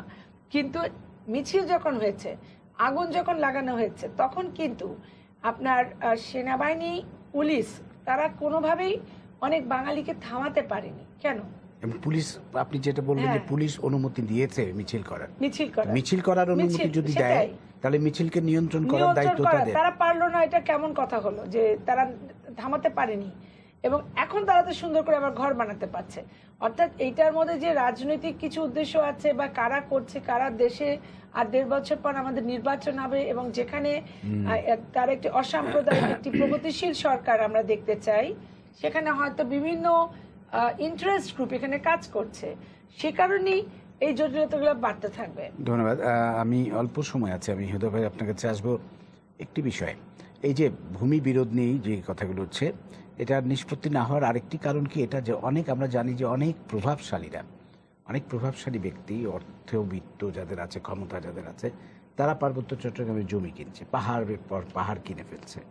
তো তাদের তো ইন্টারেস্ট, এবং তারা যথেষ্ট ক্ষমতাশালী, তাদের তো একটা ইন্টারেস্ট গ্রো করেছে। এটা কি একটা কারণ মনে করেন নাকি? অবশ্যই অন্যতম কারণ। এটা তো উনি ওনার কথার মধ্যে একটা কথা উনি শুরুতেই বলেছিলেন, আমি অ্যাপ্রিসিয়েট করি, যে নানা স্বার্থ ডেভেলপ করেছে এবং এই স্বার্থের মধ্যে একটি স্বার্থ হচ্ছে এই ধরনের মানে ওখানে জায়গা কিনেছে, ওখানে বন নিয়েছে, ওখানে রাবার বাগান করেছে, ওখানে মানে বিভিন্ন টুরিস্ট স্পট করার জন্য ইনভেস্টমেন্ট করেছে। এটা একটা, এবং তারা খুব ক্ষমতাশালী, বিত্তশালী, সম্পদশালী। অতএব তাদের নানা সরকারেরই নানা অঙ্গের মধ্যে তাদের যে প্রভাব, সেটা খুব সহজেই আমরা বুঝতে পারি। এটা একটা বড় বাধা। আর একটা বাধা হচ্ছে যে আমাদের সামগ্রিকভাবে আমাদের একটা মাইন্ডসেট, আমাদের যে মানুষ কাঠামো, এই মানুষ কাঠামোর মধ্যে আমাদের একেবারে মানে মানে আমি কিছু ব্যতিক্রম বাদে শীর্ষ পর্যায়ের কিছু রাজনৈতিক নেতৃবৃন্দ যারা যাদের ইচ্ছা এবং যাদের মানে ঐকান্তিকতা না থাকলে চুক্তি হতো না বা এই পরিবর্তনগুলো হতো না, তাদের কথা বাদ দিলে বেশিরভাগ রাজনীতিবিদ বলেন, প্রশাসনে যারা আছেন এবং ওখানে যে বাঙালি সেটলার আছেন, কারণ আপনি বাঙালি সেটলারদের মধ্যে উনি একটা কথা বলেছেন, বিভিন্ন দল আছে এবং এই দলগুলোর মধ্যে একটা অদ্ভুত ঐক্য, অদ্ভুত একটা মানে তাদের সেটা হচ্ছে পাহাড়িদেরকে নির্যাতন করা, উচ্ছেদ করা, বিতাড়িত করা তাদেরকে, এবং তাদেরকে মানে সবকিছু থেকে মানে ইয়ে করা, মানে মানে তাড়িয়ে দেওয়া, মানুষ কাঠামো তৈরি করা। যখন প্রশ্ন করে যে পার্বত্য এলাকা কি ঢাকা, আমি একটা কথা বলে আমি শেষ করব, সেটা হচ্ছে যে আমাদের চুক্তির মধ্যে কিন্তু এই বাস্তবতাটাকে পরিবর্তনের মানে বিষয়গুলো অন্তর্ভুক্ত ছিল। আচ্ছা, আমরা আশা করব পার্বত্য চট্টগ্রাম শান্তি চুক্তির পূর্ণ বাস্তবায়ন হবে। আমাদের আদিবাসীরা ভালো থাকবেন, তাদের উপর আর নির্যাতন হবে না। শুধু আদিবাসীরাই নয়, সকল সংখ্যালঘু কেউই যাতে নির্যাতনের শিকার না হন, এবং বাংলাদেশ যেন সত্যিকারের মুক্তিযুদ্ধের আদর্শে একটি অসাম্প্রদায়িক রাষ্ট্র হিসেবে আমরা গড়ে তুলতে পারি, এই প্রত্যাশা ব্যক্ত করে। অসাম্প্রদায়িক এবং মানবিক রাষ্ট্র। আপনাদের অসংখ্য ধন্যবাদ জানিয়ে শেষ করছি আজকে সম্পাদকীয়। প্রিয় দর্শক, সবাইকে শুভেচ্ছা। আগামীকাল আবার দেখা হবে রাত 10টায়। দেখার আমন্ত্রণ রইল। শুভরাত্রি। আমরা গেলে টের পাই। তো এই নিরাপত্তা বেষ্টনীর মধ্যে কিভাবে এই ধরনের ঘটনা ঘটে, আপনি যদি একটু বলেন। আপনাকে অনেক অনেক ধন্যবাদ। তবে আপনি প্রথম যে কথাটি বলেছেন, আমি যেহেতু সেনাবাহিনীতে আগে ছিলাম, চাকরি করেছি, পার্বত্য চট্টগ্রামে চাকরি করেছি। এই যে পার্বত্য চট্টগ্রামে সেনাবাহিনী গিজ করছেন এবং সমস্ত জায়গায় আছেন, কথাটি একটু বাড়ি বলা হলো কিনা আমার সেটা মনে হচ্ছে আর কি। আসলে কিন্তু যখন আমি 1988 সালে পার্বত্য চট্টগ্রামে ছিলাম, তখন ধরেন একটা যুদ্ধ অবস্থায় ছিল, তখন শান্তি চুক্তি হয়নি শান্তি বাহিনীর সাথে, এটা সবাই জানেন, এটা লুকোচুরির কিছু নেই, একটা যুদ্ধ অবস্থায় ছিল। আমরা কিন্তু এটা যুদ্ধ অবস্থায় ছিলাম। তখন কিন্তু সমস্ত জায়গায় সেনাবাহিনী ছিল না। সেনাবাহিনী তাদের ক্যাম্প আছে, ক্যাম্প করা হয়, সেই সেনাবাহিনীর যে কৌশল আছে সেই কৌশলের উপর ভিত্তি করে কোথায় ক্যাম্পটা করলে সুবিধা হবে সেখানে থাকে, ওখান থেকে হয়তো তারা তাদের দায়িত্ব যেটা আছে সেই অনুসারে মুভ করে কাজ করে। তারপরে শান্তি চুক্তির পরে কিন্তু বহু ক্যাম্প প্রায় গুটিয়ে আনা হয়েছে, অনেক ক্যাম্প গুটিয়ে আনা হয়েছে। সেখানে সরকারের শান্তি চুক্তির যে শর্ত অনুযায়ী যে 5টা না 6টা সেনাবাহিনী ক্যান্টনমেন্ট হবে, যেটা অন্য আমাদের জায়গায় সেই ক্যান্টনমেন্টে আছে, অতিরিক্ত হয়তো কয়েকটা ক্যাম্প আছে। সুতরাং এই যে ঘটনাটি ঘটছে সেটি এই যে সেনাবাহিনীর যে নিরাপত্তার গিজ করছে সেটির ভিতরে ঘটে গেছে, এই কথাটা কতটুকু সেটা দেখার বিষয় বলে আমি মনে করি। তবে আপনি যদি এখন দেখেন এই শান্তি চুক্তির পরে এখন প্রত্যেকটি এলাকায় কিন্তু সেনাবাহিনী আর আপনার আইন শৃঙ্খলা রক্ষা করার জনিত কাজে কিন্তু সেনাবাহিনী নিরত নাই। সেনাবাহিনী তখনই সেখানে হস্তক্ষেপ করে যান যখন ওখানে যারা বেসামরিক প্রশাসন রয়েছেন তারা যখন তাদেরকে ডাকেন যে আমাদের এখন আপনারা আসেন, আমাদের সেটা প্রয়োজন, সেইখানে কিন্তু সেই হয়ে যাচ্ছে এবং বাংলাদেশের অন্য অন্য জায়গায় যেভাবে হচ্ছে সেইভাবে যাচ্ছে। সেনাবাহিনী কিন্তু সউদ্যোগে, আমার যতটুকু জানা আছে, যদি আমি ভুল হই আমি জানি না, বাট আমি যতটুকু জেনে এসেছি বা জানি, সেনাবাহিনী তো সউদ্যোগে কোথাও কোনো কার্যক্রমে বা কোনো অপারেশনের দায়িত্বে সেখানে এই সিভিল নেচারের দায়িত্বে যাচ্ছে না। সেনাবাহিনীর কতগুলো নির্দিষ্ট কাজ আছে সেগুলো তারা করছেন, হ্যাঁ, তাদের ক্যান্টনমেন্টে যেগুলো হয় সাধারণত সেগুলো আসছেন। কিছু কিছু জায়গায় যেখানে ওদেরকে সুনির্দিষ্টভাবে কিন্তু প্রশাসন থেকে দায়িত্ব দেওয়া হয়েছে যে সেখানে নিরাপত্তা তারা নিশ্চিত করবে। সুতরাং এইখানে গ্রামে গ্রামে কিন্তু সেনাবাহিনী নিয়োজিত নাই যতটুকু আমার ধারণা। সুতরাং এখানে সেনাবাহিনীর নিরাপত্তা বেষ্টনীর ভিতরে এসে তারা এই কাজটি করেছে, এটা বোধহয় আমার কাছে যতটুকু আমি জেনেছি তাতে সেরকম আমার কাছে মনে হয়নি। ঘটনা ঘটেছে এটি হলো সত্য, এবং যা ঘটেছে আমরা খবরে দেখেছি অত্যন্ত দুঃখজনক, বেদনাদায়ক এবং ন্যাক্কারজনক। এইরকম ঘটনা বাংলাদেশে আমরা কেউই প্রত্যাশা করি না, সেটা ভিন্ন আলোচনার বিষয়। সুতরাং এখানে কিন্তু সেনাবাহিনীর এই দায়িত্ব এখন নেই। সুতরাং এখানে এই গোষ্ঠীগত দ্বন্দ্বের বেঁধে যাচ্ছে, গোষ্ঠীগত দ্বন্দ্ব বেদের কারণেই সেখানে রাজনৈতিক বিষয়গুলো কিন্তু আমরা দেখেছি বিভিন্ন সময় এসে যায়, হ্যাঁ, দলগতভাবে। ধন্যবাদ। আমরা পরে না, আমরা সেনাবাহিনীর ভূমিকার কিছু প্রশংসাও করতে হবে। সেনাবাহিনী কিন্তু দ্রুত ঘটনাস্থলে গেছে এবং আমরা যেটা দেখেছি যে ইতিমধ্যেই পুনর্বাসনের কাজও শুরু করে দিয়েছে সেনাবাহিনী। সেই ভালো কাজগুলো সেনাবাহিনী করছে, এটি একটি ভালো ব্যাপার। কিন্তু যেটা আপনি বললেন অতীতে সেনাবাহিনী বাড়াবাড়িও করেছে, সেরকম ঘটনাও আছে। আমরা সুযোগ পেলে হয়তো সেটা নিয়েও কিছুটা আলোচনা করব। কিন্তু আমি এখন যাব শামসুল হুদা আপনার কাছে। পার্বত্য চট্টগ্রামে যে একটা বড় সমস্যা, মানে শান্তি চুক্তির অনেকগুলো ধারাই এখনো পর্যন্ত বাস্তবায়িত হয়নি, তার মধ্যে একটা বড় জিনিস হচ্ছে ভূমি বিরোধ। ভূমি বিরোধের যথাযথ নিষ্পত্তি এখনো হয়নি, এটা ঝুলে আছে দীর্ঘদিন ধরে। তো আপনি এই বিষয়টি নিয়ে যদি বলেন, এবং আমরা দেখি যে যখনই এই ধরনের ঘটনা ঘটে, একটি ঘটনার মানে উপলক্ষ করে স্বার্থান্বেষী মহল জড়িয়ে যায় এর মধ্যে, এবং মূল লক্ষ্যটা থাকে কিভাবে তাদেরকে উচ্ছেদ করবে ভূমি থেকে, আবারও উচ্ছেদ করে আবার তাদের আধিপত্য বিস্তার করবে। এবং বিভিন্ন প্রতিক্রিয়াশীল চক্র, সাম্প্রদায়িক চক্র, তারা তো আছেই, তাদেরকে উস্কানি দেওয়া হয় বা তাদেরকে আহ্বান করা হয়। এখন এই আহ্বানের ফাঁদে এবার পড়েছে কিন্তু যুবলীগ। যাই হোক, সেটি ভিন্ন কথা। আমি এই ভূমি বিরোধ নিয়ে যদি আপনি একটু কথা বলেন। আপনি ঠিকই বলেছেন, ধন্যবাদ। যে পার্বত্য সমস্যার আসলে কেন্দ্রবিন্দুতেই ভূমি বিরোধ, এটা আমি ব্যক্তিগতভাবে আমার অভিজ্ঞতা থেকে আমি এটা বিশ্বাস করি, এবং আপনিও সেই কথাটাই বলেছেন। এবং আমাদের বেশিরভাগ যারা পার্বত্য চট্টগ্রাম নিয়ে যারা গবেষণা করেন, আলোচনা করেন, বিশ্লেষণ করেন, তারাও মোটামুটি এই প্রশ্নে একমত।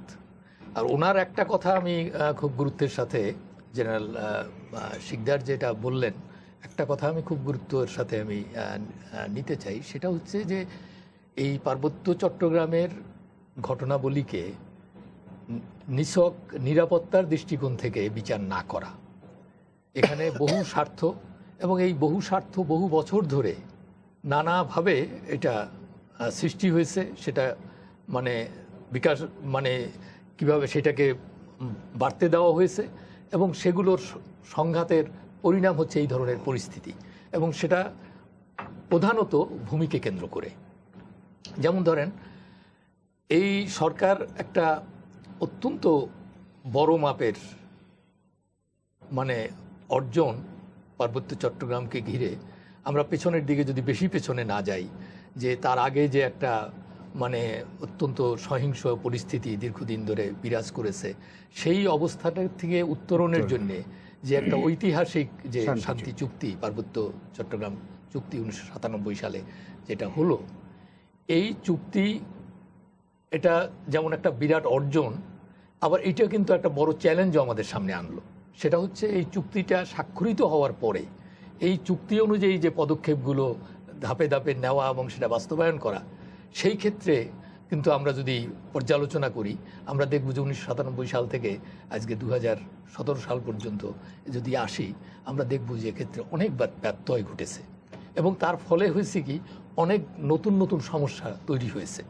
এবং তার একটা বড় দিক হচ্ছে যে আমরা যে সমস্যাটা মানে বিশেষ করে জিয়াউর রহমান সাহেবের আমলে যে সমস্যাটার সূত্রপাত, অর্থাৎ বাইরে থেকে বহিরাগত লোকদেরকে নিয়ে আসা, বাঙালি কিন্তু ওখানে ছিল, তাদের সংখ্যা কম এবং তারা কিন্তু স্বাভাবিকভাবেই পাহাড়িদের সঙ্গে তাদের একটা সহাবস্থান এবং তাদের সদ্ভাব এবং অত্যন্ত মানে যেভাবে সম্পর্ক হয়, আমাদের সারা বাংলাদেশে যে একটা বৈচিত্র্যে ভরপুর বিভিন্ন ধরনের ডাইভার্সিটি, ধর্ম, বর্ণ, সংস্কৃতির আমরা সবাই মিলেমিশে থাকি, সেটা কিন্তু পাহাড়েও ছিল। কিন্তু শুরু হলো কিন্তু এটা ওই 70-এর দশকের শেষ দিক থেকে, যখন সেটলার বাঙালিদেরকে বাইরে থেকে এনে যাদের কোনো মানসিক প্রস্তুতি এবং যাদের কোনো মানে তাদেরকে একটা মানসিকভাবেই তৈরি করা হয়েছে যে তোমরা অন্যের জায়গা দখল করে এখানে বসবাস করবা, এরকম একটা মানে মাইন্ডসেট নিয়ে তারা আসলো এবং তখন থেকেই কিন্তু এই বিরোধটা ক্রমাগত বাড়তে থাকলো। এবং এই বাড়াটাকে আমরা যদি চুক্তিটাকে, পার্বত্য চুক্তিটাকে যদি সঠিকভাবে বাস্তবায়ন করতে পারতাম প্রথম থেকেই, তাহলে কিন্তু এটা আর বাড়তে পারতো না, এটা বরং নিরসনের দিকে যেত। সেটা হয় নাই বিভিন্ন কারণে। পার্বত্য চুক্তির মধ্যে একটি ধারা কিন্তু আছে যে এই সেটেলারদের পর্যায়ক্রমে ফিরিয়ে আনা হবে এবং অন্য জায়গায় পুনর্বাসন করা হবে। এর পরের যে কাজগুলো, অনেকগুলো আইন কিন্তু এই সরকারের মানে আমলে অনেকগুলো আইন হয়েছে, অন্য সরকারও করেছে, এরশাদ সাহেবের আমলেও কিছু আইন হয়েছে, কিন্তু সেই আইনগুলোর সঙ্গে যদিও পার্বত্য চুক্তির অনেকগুলো আইনের অসঙ্গতি রয়ে গেছে, সেগুলো নিয়ে প্রশ্ন আছে, সেগুলো নিয়ে কিছু ক্ষোভও আছে মানে স্থানীয় যে জনগোষ্ঠীর মধ্যে, সেটা আর একটা দিক। কিন্তু সবথেকে বড় যে গুরুত্বপূর্ণ আইন যেটা ভূমি বিরোধ নিষ্পত্তি কমিশন আইন, এটাও কিন্তু 2001 সালে এটা হয়। কিন্তু সেটারও সমস্যাটা হলো যে শুরুতেই আইনটাকে এমনভাবে তৈরি করা হলো যে এটা বাস্তবায়নের ক্ষেত্রে অনেক রকমের সমস্যা তৈরি করলো। এবং এটা বাস্তবায়ন করতে মানে যে অথরিটি যাকে দেওয়া হলো, অর্থাৎ এই কমিশনের চেয়ারম্যান হিসেবে যাদেরকে নিয়োগ দেওয়া হলো, দুর্ভাগ্যক্রমে এ পর্যন্ত কোনো। কিন্তু এই ঘটনা যেটা আপনি আপনার প্রারম্ভিক বক্তব্য বলেছেন, সেটিও বোধহয় আমাদের বেশি জোর দিয়ে দেখার কথা যে বারবার এই ধরনের ঘটনা কেন ঘটছে এবং এটার থেকে আমরা বের হতে পারি কি করে, সেটি বোধহয় আমাদের বেশি জোর দেওয়া দরকার। সুতরাং সেই জায়গায় যদি আমরা যাই তাহলে কিন্তু আমাদের সমস্যাগুলো আমাদের চিহ্নিত করা দরকার যে এখন বর্তমানে পার্বত্য চট্টগ্রামের সমস্যাটা কি। সেই সমস্যার মূল যে জায়গাটি আছে সেখানে পার্বত্য চট্টগ্রামের বহুমুখী স্বার্থান্বেষী গোষ্ঠীর উদ্ভব ঘটেছে, শান্তি চুক্তির পরেও ঘটেছে। আপনি জানেন যে শান্তি চুক্তির বিপক্ষে বড় একটি গোষ্ঠী, সশস্ত্র গোষ্ঠী দাঁড়িয়ে গেছে, ইউপিডিএফ বোধহয় যেটা তাদের নাম, তারা শান্তি চুক্তি বাস্তবায়িত হোক তারা সেটা চান না। তারপরে ওখানে বাঙালি পাহাড়ির একটা দ্বন্দ্ব আছে, এক শ্রেণীর বাঙালি যারা ওখানে গেছেন তারা এখন নানাভাবে ওখানে প্রতিষ্ঠিত, তারা রাজনৈতিক দলের সাথে জড়িয়ে গেছেন, সব দলের সাথে আছেন এবং তারা কিন্তু সেখানে রাজনৈতিক হিসাব নিকাশ করে অনেক সময় অনেক কাজ করেন। সুতরাং আমরা যখন এই ধরনের ঘটনা দেখি তখন কিন্তু আমরা শুধুমাত্র নিরাপত্তার দৃষ্টিভঙ্গি থেকে যে যারা নিরাপত্তার দায়িত্বে ছিল তারা বোধহয় ব্যর্থ হয়ে গেল এবং সেই জন্য ঘটনা ঘটে গেল, সেটি দেখলে বোধহয় আমরা জিনিসটা সংকুচিত দৃষ্টিতে দেখা হবে। আমাদেরকে একটু এই জিনিসটা প্রসারিত দৃষ্টিতে দেখা দরকার।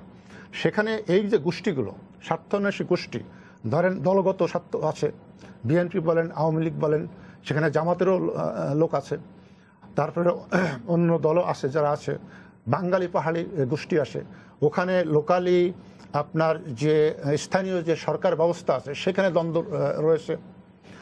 এই যে বহুমুখী দ্বন্দ্ব, তারা সেই দ্বন্দ্বের আমরা যদি পূর্ববর্তী ঘটনাগুলো দেখি প্রত্যেকটি ঘটনায় কিন্তু আমরা দেখব যে এই দ্বন্দ্ব থেকে ঘটনার সৃষ্টি হয়েছে, তারপরে সেটির বিস্তৃতি ঘটেছে এবং পরে যা ঘটেছে সেটি দুঃখজনক। সেখানে আমরা যেটা প্রত্যাশা করি না সেটি ঘটেছে। সেটা হলো যে এই যে আমরা যেটা দেখলাম যে একজন যুবলীগ পরিচয় আমরা জেনেছি যে একজন যুবলীগের কর্মী, সে মোটরসাইকেলে গেল, তাকে আর খুঁজে পাওয়া গেল না, সে নিহত হয়ে গেছে। এখন সেই বিষয়টি ছিল প্রধান বিষয় যে একজন মানুষ সে গেল, সে ফিরে এলো না, বরঞ্চ সেটি কেন এই ঘটনাটি ঘটলো সেটি উদ্ঘাটন করার জন্য সেটা আপনার প্রশাসন বলেন, যারা ওখানে অন্যান্য সংস্থা আছেন তারা বলেন, তারা সোচ্চার হওয়া দরকার। সেই ঘটনাটা কিন্তু এখন চাপা পড়ে যাচ্ছে। সেটা কিন্তু সেই চাপা পড়েছে। সেই যে লোকটা নিহত হলো তারও কিন্তু স্ত্রী বিধবা হয়েছে, তার কিন্তু একটা ছেলে আছে। একে দেখেন সেই ঘটনা একেবারে চাপা পড়ে গেছে। সুতরাং এখানে কিন্তু আমাদের যেটা আমার মনে হয়েছে, এবং পূর্ববর্তী আমরা যখন ওখানে দায়িত্ব পালন করেছি তখন কিন্তু এরকম পরিস্থিতি ভিন্ন ছিল। তখন কিন্তু এরকম বহুমুখী গোষ্ঠী ছিল না। বাঙালি পাহাড়ি দ্বন্দ্ব থাকলেও কিন্তু সেটি মাথা ছাড়া দিয়ে উঠতে পারেনি, কারণ তখন সমস্ত কিছু সেনাবাহিনীর নিয়ন্ত্রণে ছিল। সেনাবাহিনীর নিয়ন্ত্রণে থাকার কারণেই কিন্তু তখন এরকম বাঙালি হতে পারেনি। হ্যাঁ, ওখানে অনেক ঘটনা ঘটেছে, অপারেশন হয়েছে, সেখানে অনেক মিসহ্যাপ ঘটেছে। সুপ্রিয় দর্শক, আমি মুর্শিদুল ইসলাম স্বাগত জানাচ্ছি সম্পাদকীয়তে। আমাদের আজকের বিষয়, কেন বারবার আক্রান্ত হয় আদিবাসীরা। আর এ নিয়ে আমাদের সাথে আলোচনার জন্য উপস্থিত রয়েছেন মেজর জেনারেল অবসরপ্রাপ্ত মোহাম্মদ আলী শিকদার, নিরাপত্তা বিশ্লেষক ও কলামিস্ট। রয়েছেন শামসুল হুদা, নির্বাহী পরিচালক ALRD, এবং অধ্যাপক ডক্টর সাদেকা হালিম, সাবেক তথ্য কমিশনার। প্রিয় দর্শক, আপনারাও ইচ্ছে করলে আমাদের সাথে সরাসরি এই আলোচনায় যোগ দিতে পারবেন। সেজন্য আমাদেরকে ফোন করতে হবে, যেই নাম্বারগুলো টেলিভিশনের পর্দায় দেখা যাবে সেই নাম্বারে। এছাড়া আপনারা SMS পাঠিয়ে অথবা ফেসবুকের মাধ্যমেও আপনাদের মন্তব্য পাঠাতে পারেন। তা আমরা আলোচনা শুরুর আগে একটু দেখে নেব এই মুহূর্তের প্রধান শিরোনামগুলো। রাঙামাটির লংগদুতে হামলায় ঘর হারাদের দিন কাটছে স্থানীয় মন্দিরে, বাড়ি ফেরাতে কাজ করছে সেনাবাহিনী। আগুনের ঘটনায় গ্রেপ্তার আরও 12, রাজধানীতে নাগরিক সমাবেশ। প্রস্তাবিত বাজেটে কোনো সমস্যা থাকলে সংসদে আলোচনার মাধ্যমে সমাধান করা হবে, বললেন প্রধানমন্ত্রী।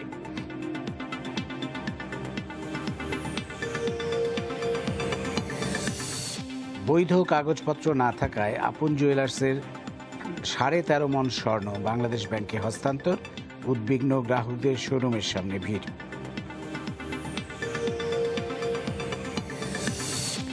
গুলশানের বাড়ি ছাড়তে হচ্ছে বিএনপি নেতা ব্যারিস্টার মওদুদকে, রিভিউ খারিজ, আইনি লড়াই চালিয়ে যাওয়ার ঘোষণা।